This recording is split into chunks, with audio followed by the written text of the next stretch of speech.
with the rest of social sciences. It resembled science more than it did humanities. Eventually, however, a phenomenon that scholars called law-ands, and I'll repeat it, law-ands, which included law and literature, law and philosophy, law and economics, gained sway instead of the Langdellian understanding. The boundaries between law and other disciplines, literature, philosophy, and economics, came crashing down. The bottom line, as Mark Galanter concluded way back in 1977, remained that law was not to be understood on its own, but that it requires the application of some method or substance provided by other disciplines. Literature is one such discipline. The law and literature movement therefore presumes that literature may indeed shed light on law's gaps, interpretation, and narration. That law is not an autonomous discipline is clear, but the degree to which it may look to literature remains contentious. There are diverse strands of beliefs about how law and literature intersect, or whether they intersect at all. Should we rely on literature, something external to law, to inform our reading of the law? How far should we leap beyond law's internal wisdom?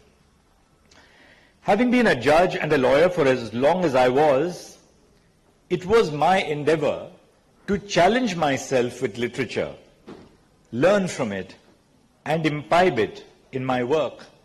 That explains why you will find traces of Leonard Cohen in my judgments, as I did in Navtej Singh Johar, when I cited his very well-known piece called Democracy, or Bob Dylan, for that matter.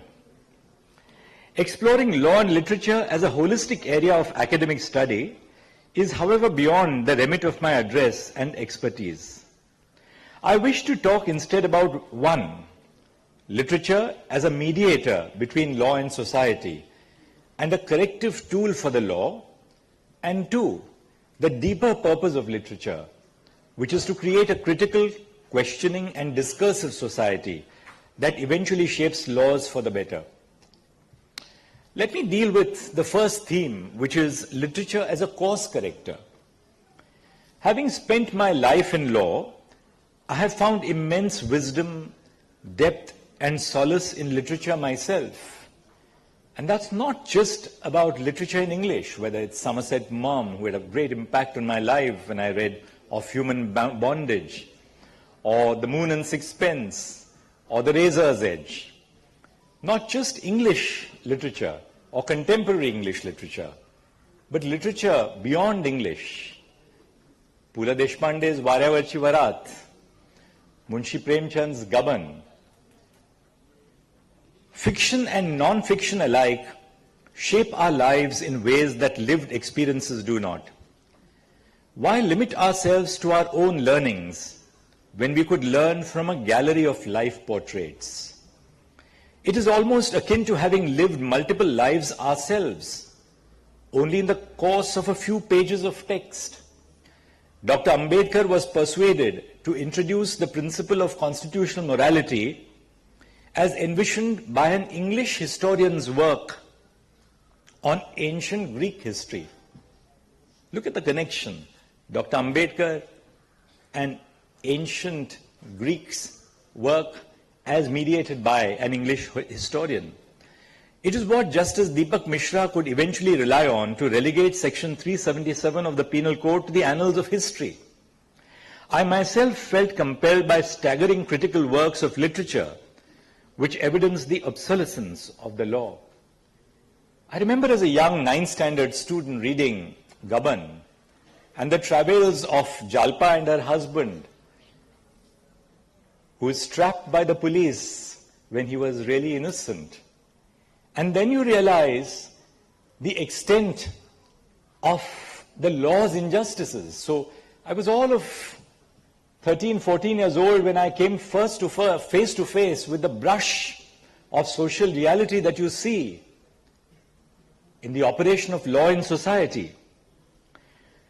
E.M. Forster, the noted author, captured literature's ability to sensitize people and hopefully the law as well when he said, "What is wonderful about great literature is that it transforms the man who reads it towards the condition of the man who wrote it." Literature confronts the letter of the law with the lived experiences of the people it governs. It not only informs the genesis of law, but also constantly redirects the course of the law, should it veer towards majoritarianism. Literature pushes back against marginalizing impulses and brings difficult conversations to the mainstream. I remember reading Cry the Beloved Country by Alan Paton, who dealt with apartheid in racial South Africa, which had a big impact on how the law itself can be a perpetrator of injustice when you allow characteristics over which humans have no control to be used as a focal point for discrimination. Another instance, the now outmoded law on disabilities, the Persons with Disabilities Act 1995, adopted a medical understanding of disability. Persons with disabilities were defined as persons suffering from at least 40% of any disability, as certified by a medical authority. The definition implied that the so-called suffering bodies of the people were what disabled them. Over several litigations, civil society engagement, and the rest, lawmakers eventually recognized that it was the society that disabled a person and that we could do better. The Rights of Persons with Disabilities Act of 2016 did away with this medical narrative that fixated on people's bodies rather than society's deficiencies. Section 2S of the 2016 Act defines a person with disability as someone with long-term physical, mental, intellectual, or sensory impairment, which in interaction with barriers hinders his full and effective participation in society equally with others. A piece of literature from a statute. This understanding of what the law should be is derived in no small measure from the body of literature that scrutinized disability law and argued that disability was not a physical anomaly but a social reality. Literature, we may therefore agree, humanizes the law. What legal text may lack in context, compassion, and currency, it may derive from literature. As lawyers and legal professionals and judges make moral decisions, the law may invariably fall short in a dynamic world. Even settled ideas may require a deeper understanding in line with the altered social reality. The written letter of the law certainly embodies equality, but a fundamentally unequal society requires more than the simplistic equal treatment of all. The content of equality often transcends the written letter itself. To give you an example, deciding upon the validity of the subclassification of scheduled castes and scheduled tribes for distributing affirmative action required us on the bench of the Supreme Court to have a deeper sociological, historical, and statistical understanding of the realities of our society. This looking beyond the law is essential for perspective, for clarity. Granular data emerging from the grassroots must regularly inform the law for it to remain in sync with our changing world. We as judges and readers of the law cannot afford to look away. The second theme which I have is literature as a tool for critical engagement. Now, on the second prong, the core purpose of literature, in my view, is more than just a course correction in law. Before literature affects legal change, there is an acknowledgement that there is something else, something better that we could be doing with our laws. Critical engagement is the front runner for transformation. Reading Franz Kafka's The Trial or watching Chaitanya Tamhane's Court entails an uncomfortable reckoning with the realities of our legal worlds that our relative privilege may keep us away from. Literature is therefore not just a sport of the ideal or a corrective bridge to laws of the future. It is a foremost medium of acknowledgement of this immense discomfort and unease with the status quo. This discomfort to me is foundational to meaningful social change and is also therefore the primary purpose of reading literature for improving our laws. An important caveat before I conclude. We must strictly guard against the impulse to accept literature that fills the gaps in our worldview without challenging it. Some of you may have watched the Netflix documentary titled The Social Dilemma. One of its messages remained with me that the quest for personalization is pushing us into digital silos, and we are basically viewing more of what we agree with and less of what might potentially challenge us. A sincere engagement with literature is not finding authoritative texts which fortify our personal beliefs and biases. Doing so may be doing us a profound disservice as individuals and as a society. I do not mean to create a gradation within literature when I refer to its critical potential. Fiction may, in many ways, be of greater critical value simply because it reaches a wider audience in a much more palatable format. It is then no wonder that the terms Kafkaesque and Orwellian were readily co-opted by judges and academics in the US. Speaking further to the communicative power of fiction, until 2009, Franz Kafka had been cited over 400 times in American judgments. Speaking for myself, while I take great joy in going to a bookstore and picking up a book which I want to read, I take equal if not greater joy in reading books which someone else has presented to me. Because I believe the great danger in only reading what you would like to read or picking up only what you would like to read is to further confine us to the silos of our existence.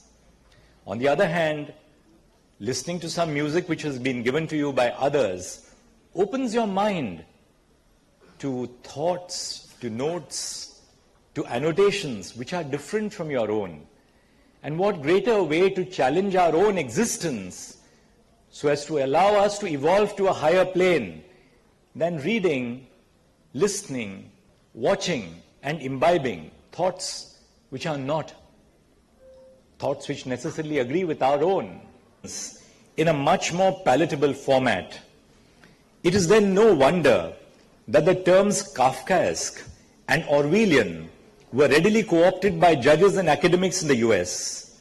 Speaking further to the communicative power of fiction, until 2009, Franz Kafka had been cited over 400 times in American judgments.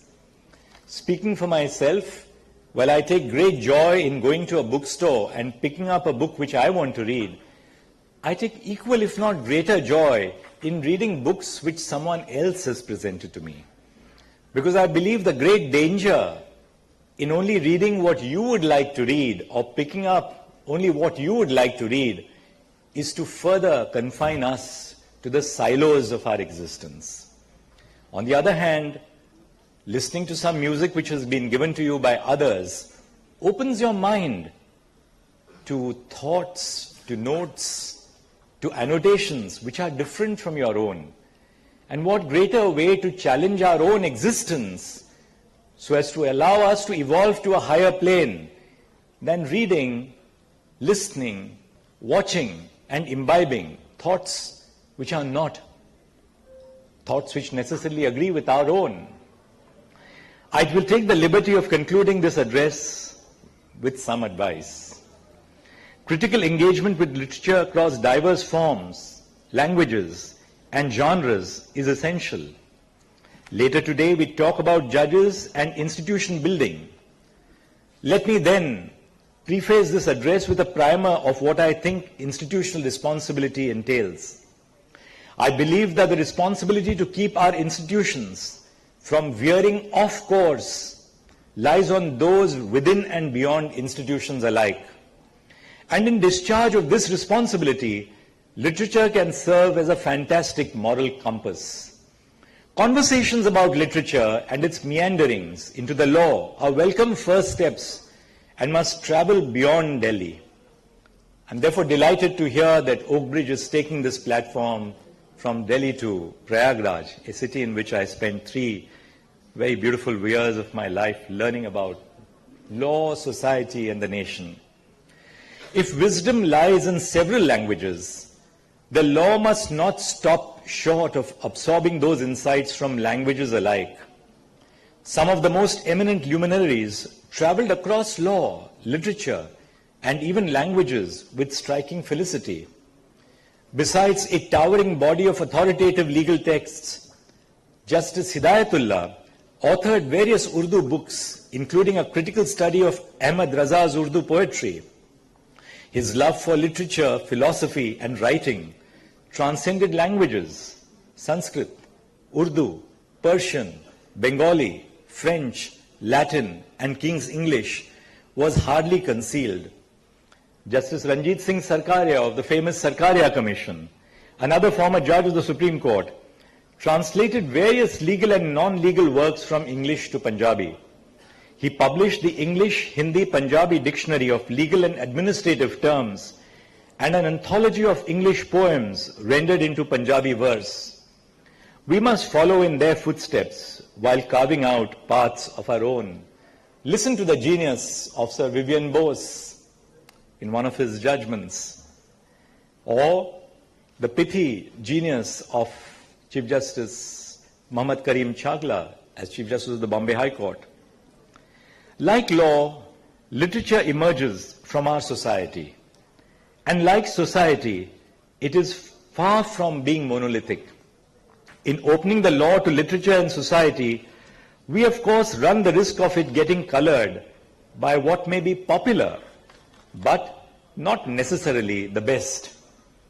Especially in a day and age where information is often mistaken for knowledge, and the line between fact and fiction is blurred in the process, we must proceed with caution. On both professional and personal levels, we must challenge ourselves and rise above our most deeply held biases.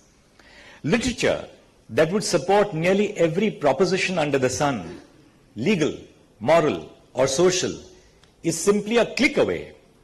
It is not enough to scour for pliant authorities, to save a personal belief, because find we will. To read literature that fortifies our individual beliefs is reductive at best and divisive at worst. As professionals interested in the onward march of our constitutional values, our job is to expand the frontiers of the law and not to deploy literature to constrict or restrain those boundaries. Therefore, I'll conclude by making this appeal to all of you that the true worth of literature is not to fortify, not just to affirm, but to challenge. And the value of great literature and the great thought which underlies it is in this process of challenging to accept our own evolution as individuals, as a society, and as humanity into a higher plane or higher plane of consciousness. Thank you very much for being here this morning. I'm delighted.